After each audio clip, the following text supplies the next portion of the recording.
පහුගිය සති දෙක පුරාවටම ඇමරිකා එක්සත් ජනපදය සහ ඊශ්‍රායලේ ඉරානයට දැඩි ප්‍රහාර එල්ල කරමින් විශාල විනාශයක් සිදු කරලා තියෙනවා.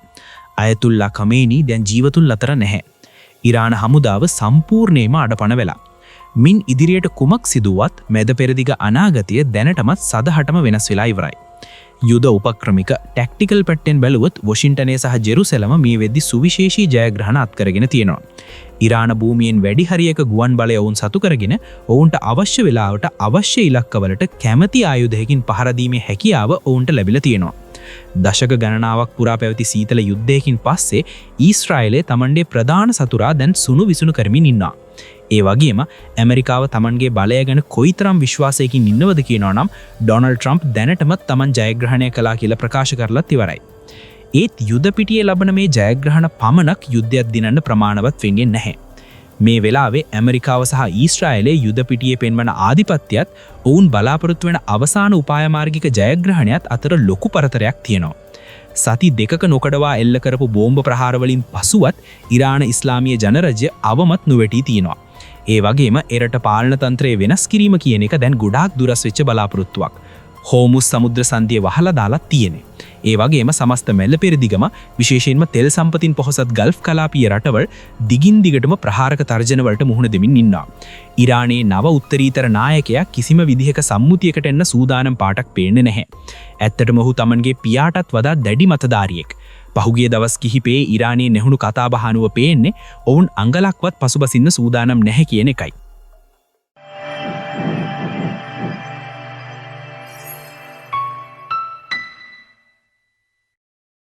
ප්‍රවෘත්ති සිරස්තල දිහා නිකමට බැලුවත් ඔබට තේරෙයි ඇමරිකාව ඊශ්‍රායලය සහ ඔවුන්ගේ මිත්‍ර රටවල් දිනපතාම වගේ බොහොමයක් සටන් ජයග්‍රහණය කරනවා කියලා.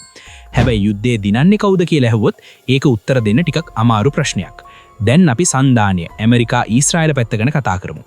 රටවල් යුද්ධයකට යද්දී ජයග්‍රහණය කියන එක අර්ථ දක්වන්නේ කොහොමද? යුද්ධය කියන්නේ නිකන් තරඟයක් නෙවෙයි. ඒක එක් පාර්ශවයක් අනිත් පාර්ශවයේ සතුරන් වැඩියෙන් මරලා, හරි වැඩියෙන් දේවල් විනාශ කරලා කුසලානයක් අරන් ගෙදර යන විනාශකාරී තරඟයක් නෙවෙයි. යුද්ධය කියන්නේ යම් අරමුණක් ඉටු කරගන්න තියෙන මාධ්‍යයක් විතරයි. රටවල් යුද්ධ කරන්නේ ඔවුන්ට යමක් දැඩිව අවශ්‍ය නිසා සහ සතුරා ඊට සම්පූර්ණයෙන්ම විරුද්ධ දෙයක් දැඩිව බලාපොරොත්තු වෙන නිසායි. හමුදාවකට යුද්ධ පිටියේ ආධිපත්‍ය පතුරවන්න පුළුවන්. සතුරාට වඩා සම්පූර්ණයෙන්ම ඉදිරියෙන් ඉන්න පුළුවන්. හැබැයි ඔවුන් යුද්ධයට ගිය අරමුණ ඉටු කරගන්න කලින් ඔවුන්ගේ හමුදාවන්ට ගෙදර එන්න උනොත්, හරි යුද්ධය නතර කරන්න උනොත් ඔවුන් දිනලා නැහැ. මෙහි අනිත් පැත්තත් ඇත්ත. හමුදාවකට දැඩි ප්‍රහාර එල්ල වෙලා යුද්ධය පුරාවටම අතිවිශාල හානියක් වෙලා සතුරාට වඩා ලොකු පාඩුවක් වෙන්න පුළුවන්. හැබැයි හමුදාව Taman යුද්ධයට ගිය අරමුණ කොහොම හරි ඉටු කරගත්තොත් ඒක ජයග්‍රහණයක් විදිහට සලකන්න පුළුවන්. අපි මේ වීඩියෝවෙන් උත්සාහ කරන්නේ එක පාර්ශවයකට පක්ෂව කතා කරන්නවත්. ට්‍රම්ප්ගේ නෙතන්යාහුගේ හැරි ඉරාන රජයේ හැරි ආධාරකරුවන්ට ඔවුන්ගේ පාර්ශවය අනිවාර්යෙන්ම පරාජය වෙනවා කියලා කියන්නවත් නෙමෙයි. අපි අහන්නේ ඉරාන යුද්ධයේ දිනන්නේ කවුද කියන ප්‍රශ්නයයි. මොකද මේ වෙද්දි තත්ත්වය අවිනිශ්චිතයි. යුද්ධය තවමත් ක්‍රියාත්මකයි. පාර්ශව දෙකටම Tamanගේ මූලික අරමුණු ඉටු කරගන්න අවස්ථාවක් තියෙනවා.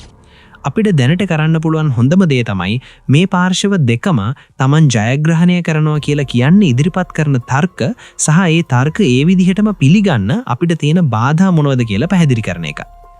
අපි ඇමරිකානු ඊශ්‍රායල සන්ධානයෙන් පටන් ගමු. ඔවුන් ජයග්‍රහණය කරනවා කියලා කියන්න තියෙන ලේසිම තර්කය අපි දැනටමත් කතා කළා. Tamanගේ ගුවන් ප්‍රහාර මාලාව හරහා ඇමරිකානුවන් සහ ඊශ්‍රායල ජාතිකයන් සුවිශේෂී උපක්‍රමික ජයග්‍රහණ ලබාගෙන තියෙනවා. ඔවුන් කියන විදිහට ඉරාන නායකයින් දුසිම් ගණනක්, ඉරාන හමුදා සහ අර්ධ මිලිටරි බටයින් දහස් ගණනක් ඔවුන් ඝාතනය කරලා තියෙනවා. ඉරාන නාවික හමුදාවේ විශාල කොටසක් මුහුදුබත් කරලා තියෙනවා වගේම ඉරාන ගුවන් බලයෙන් වැඩි හරියක් විනාශ කරලා තියෙනවා. ඉරාන හමුදා යටිතල පහසුකම් වලින් විශාල ප්‍රමාණයක් විනාශ වෙලා හරි දැඩි ලෙස හානි වෙලා හරි තියෙනවා. ඇමරිකානු සහ ඊශ්‍රායල ගුවන් ආරක්ෂක පද්ධති තම ගුවන් කලාපය ආරක්ෂා කර ගැනීමේදී ඉහළ සාර්ථකත්වයක් පෙන්눔 කරලා තියෙනවා. දැන් ගුවන් බලයේ කොයිතරම් මොවුන් සතුව තියෙනවද කිව්වොත් ඇමරිකානු බර අවි ගුවන් යානාවලට කිසිම බාධාවකින් තොරව ඉරානයට ඉහළින් පියාසර කරන්න පුළුවන්. මේ තොරතුරු ලියන මොහොත වෙද්දී ඇමරිකාව පැත්තෙන් වාර්තා වෙන්නේ මරණ 10කටත් වඩා අඩු ප්‍රමාණයක්. ඒ වගේම ඊශ්‍රායල පැත්තෙන් හමුදා බටයින් 2 දෙනෙක් සහ සිවිල් වැසියන් 16 දෙනෙක් මිය ගොස් ඇති බව පිළිගන්නවා. ජාතීන් දෙකේම හමුදා සම්පත්වලට යම් හානි සිදු වෙලා තිබුණත් ඔවුන් දෙගොල්ලන්ටම වුණු ඒකාබද්ධ හානියට වඩා විශාල හානියක් ඔවුන් ඉරානයට සිදු කරලා තියෙනවා. ඉරානයට සන්ධානයේ ගුවන් බලයට අභියෝග කරන්න හැකියාවක් නැහැ. ඒ වගේම ගොඩබිම් සටන්වලක සන්ධානය ඇදගන්නත් ඉරානයට පුළුවන් වෙලා නැහැ. සමහර විට ඇමරිකාව සහ ඊශ්‍රායලය තවමත් Tamanගේ සියලුම අරමුණු ඉටු කරගෙන නැති වෙන්න පුළුවන්.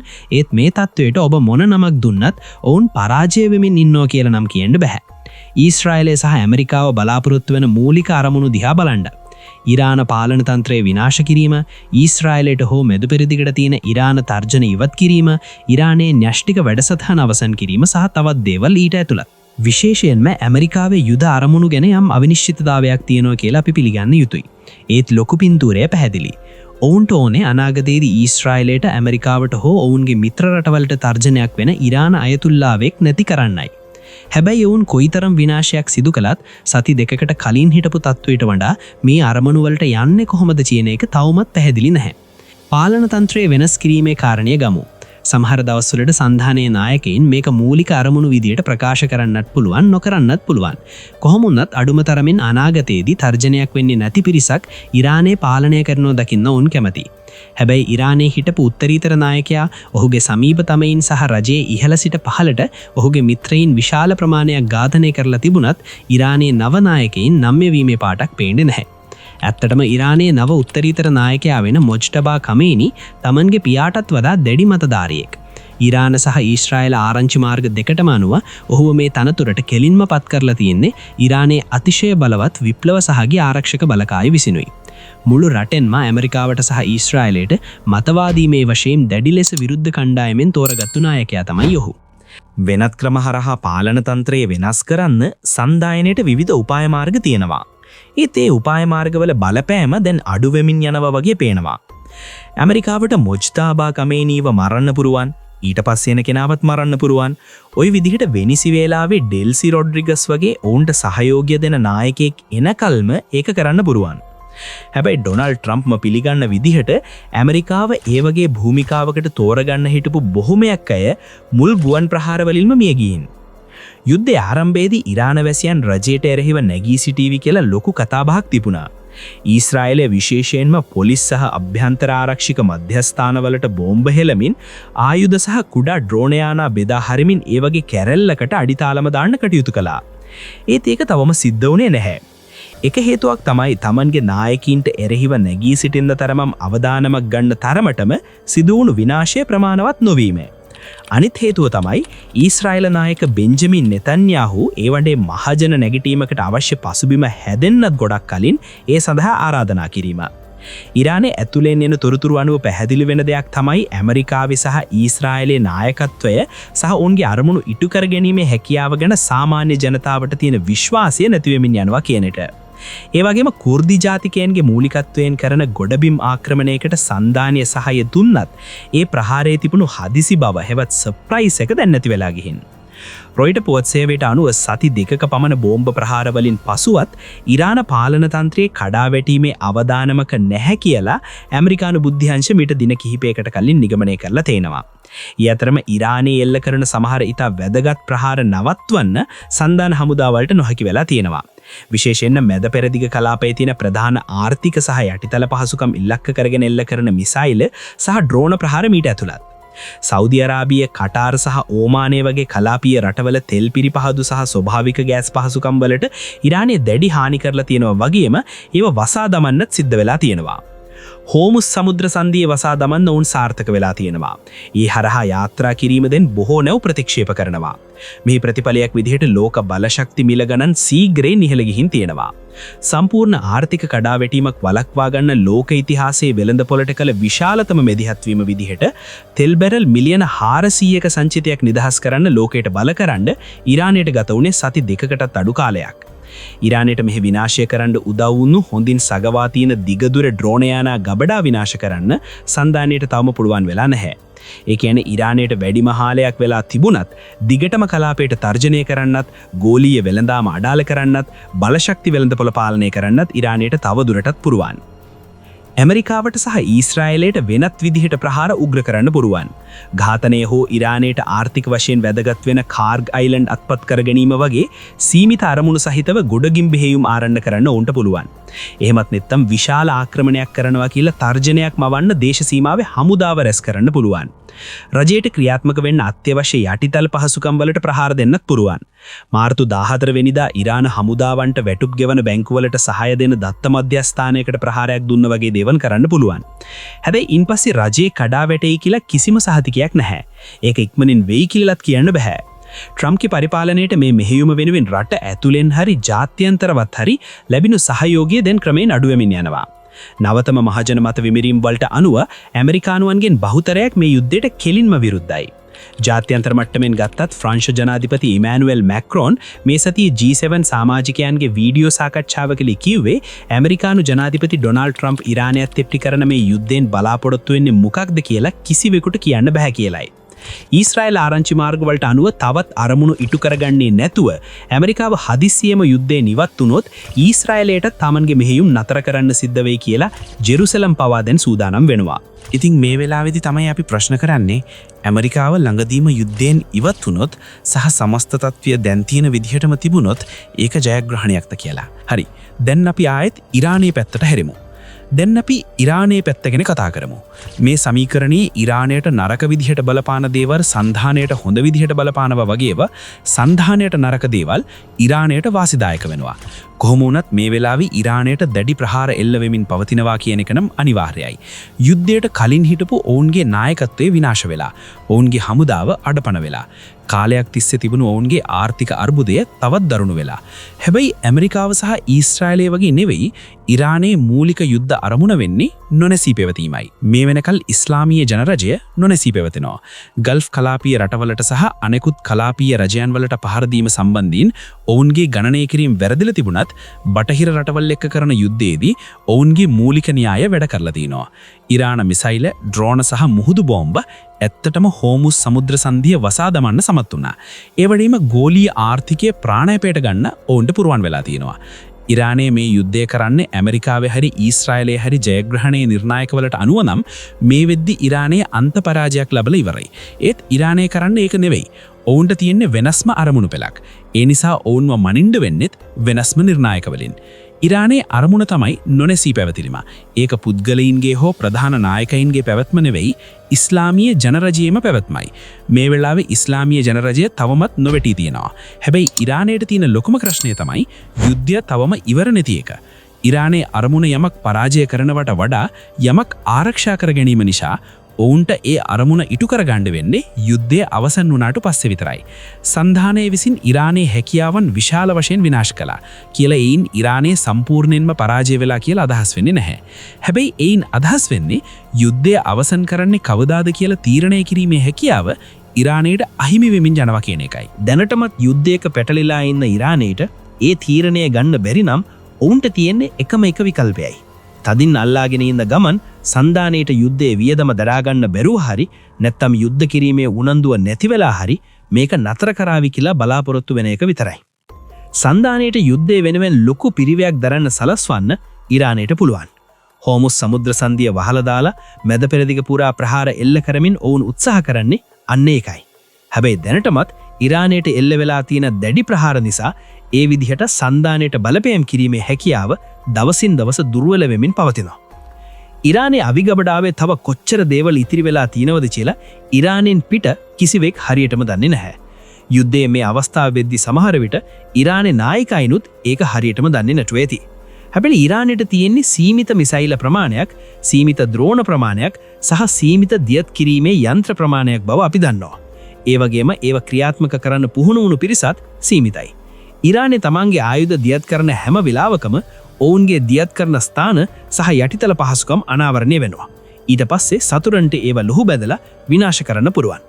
ඒ කියන්නේ ඉරානයේ තමන්ගේ ආයුධ පාවිච්චි කරන තරමටම ඔවුන්ට ඉතිරි වෙලා තියෙන යුද හැකියාවත් අනතුරේ වැටෙනවා. අපි දැත්තා වගේ අවශ්‍ය වුණොත් මැද පෙරදිගේ ඉලක්ක විනාශ කරන්න ඉරානයට පුළුවන්. හැබැයි ඉරානයේ උපාය මාර්ගය වඩාත්ම සාර්ථක වෙන්නේ ඔවුන්ගේ හමුදා බලය විනාශ කිරීමේ මෙවලමක් විදිහට පාවිච්චි කරනවට වඩා තර්ජනයක් විදිහට පාවිච්චි කළොත් විතරයි. හෙට යුද්ධය අවසන් වුණොත් සහ ඉරානය ළඟ මිසයිල, ද්‍රෝණ සහ මුහුදු බෝම්බ ඉතිරි වෙලා තිබුණොත් ඔවුන්ද පුළුවන් කලාපයට එරෙහිව නැවතත් ප්‍රබල තර්ජන එල්ල කරන්න පටන් ගන්න. හැබැයි ප්‍රශ්නේ තියෙන්නේ ඉරානයේ සතුරුනුත් මේක දන්නවා. ඒ වගේම ඉරානයේ ඉලක්ක බවට පත්වෙන රටවලුත් මේක දන්නවා. ගල්ෆ් කලාපීය රාජ්‍යයන්ගෙන් එන වාර්තාවලට අනුව කලාපීය ආරක්ෂාව අනතුරේ හෙලීමට ඇමරිකාව සහ ඊශ්‍රායලය ගත් තීරණය ගැන ඒ රටවල රජයන් දැඩි අප්‍රසාදයෙන් හිටියත් ඔවුන්ගේ එකම ඉල්ලීම පැහැදිලි. ඔබ මේ යුද්ධය පටන් ගත්තනම් වැඩේ සම්පූර්ණයෙන්ම ඉවරයක් කරලා දාන්න කියන එකයි. වොෂින්ටනේට, ජෙරුසලමට සහ ඇත්තටම මුළු බටහිර ලෝකයටම තියෙනෙත් මේ වගේම තත්වයක්. සමහර විට මේ යුද්ධයේ මග හරින්න තිබුණ වෙන්න පුරුවන්. ඒ වගේම මේක හොඳ තීරණයක්ද නැද්ද කියන එක ගැන තවමත් විවාද තියෙනවා. හැබැයි සන්දානයට දෙන් කරන්න පුරුවන් නරකම දේ තමයි පසුබැසීම. එහෙම වුණොත් ඉරාන පාලන තන්ත්‍රය නොනැසී පවතිනවා. තවත් දැඩි මතධාරී ආණ්ඩුවක් බලය තහවුරු කරගන්නවා. කලාපයේ අස්ථාවර කිරීමේ ඔවුන්ගේ සම්පූර්ණ උපාය මාර්ගය සාර්ථක වෙනවා. ඒ කියන්නේ මේ අලුත් ඊටත් වඩා අන්තවාදී නායකත්වය මීළඟ වටේදී තමන්ගේ ප්‍රහාර තවත් දෙගුණ කරાવી. සාම්ප්‍රදායික ආයුධවලින් මේ වගේ අවුලක් කරන්න පුළුවන් නම් න්‍යෂ්ටික අවියක් හදන්න ඉරානයට තියෙන උවමනාවේ භයානකත්වය ගැන නිකමඩ හිතලා බලන්න. ඉතින් ඇමරිකාව සහ ඊශ්‍රායලයේ අද යුද්ධය අවසන් කරන්න තීරණය කළොත් ඉරානයට ජයග්‍රහණය ප්‍රකාශ කරන්න පුළුවන් කියලා සාධාරණ තර්කයක් තියෙනවා. ඒ වගේම ඉරානය තමන්ගෙම කකුලට වෙඩි තියාගෙන ඉරාන රජය නොනැසී පවතින තාක්කල් සන්ධානයට තමන්ගේ මෙහෙයුම් නතර කරන්න බැරි තත්වයක් නිර්මාණය කරගත්තා වෙන්නත් පුළුවන්. ආයමත් අපේ වීඩියෝවේ ආරම්භයේ ඇහුව ප්‍රශ්නෙට යමු. ඉරාන යුද්ධයේ දිනන්නේ කවුද? පාර්ශව දෙකෙන් එකකටවත් මේකයි කියා ප්‍රබල තර්කයක් ගේන්න බෑ. හැබැයි මේ පවතින අර්බුදයේ ස්වභාවය ඊට වඩා භයානක ප්‍රශ්නයක් මතු කරනවා. ඉරානය යන්නේ කිසිදා නිම නොවන සදාකාලික යුද්ධයකටද? ඇමරිකාවට සහ ඊශ්‍රායලයටවත් එහෙම දෙයක් වෙන්න ඕනේ නැති වුණත් එහෙම වෙයිද? මේ වෙද්දි සන්ධානය මේ ප්‍රශ්නයට ගොඩක් දුරට මැදි වෙලා ඉවරයි. ඉස්ලාමීය ජනරජයේ බලයේ ඉදිද්දී ඔවුන්ටම යුද්ධය අවසන් කරන්න බෑ. එහෙම කළොත් ඔවුන් ඉරානයේ භූදේශපාලනික ප්‍රවේශයේ අනුමත කළා වෙනවා වගේම ඊශ්‍රායලය සහ ඇමරිකාව නොදැනුවත්වම බලයට පත් කරපු ඊටත් වඩා භයානක නායකයින් පිරිසක් අතට රටපත් කරලා නිකම් ඉන්න වෙනවා. හැබැයි අනිත් පැත්තෙන් ඉස්ලාමීය ජනරජයටත් පසුබසින්න බෑ. මොකද ඔවුන්ගේ ප්‍රධාන අරමුණ නොනැසී පැවතීමයි. ඒ කියන්නේ මොනම තත්වයක් යටතේවත් යටත් වීම කියන දේ ඔවුන්ට කොහොමටවත්ම කරන්න බෑ. එකිනෙකාව පරාජය කරන්න පාවිච්චි කරන්න පුරුවන් කියලා හිතපු බොහෝ උපක්‍රම සන්ධානයට වගේම ඉරානයටත් දැන් අහිමි වෙලා තියෙනවා. ඉරානයේ මිසයිල, ඩ්‍රෝන සහ ලෝන්චස් අවසන් වෙමින් පවතිනවා.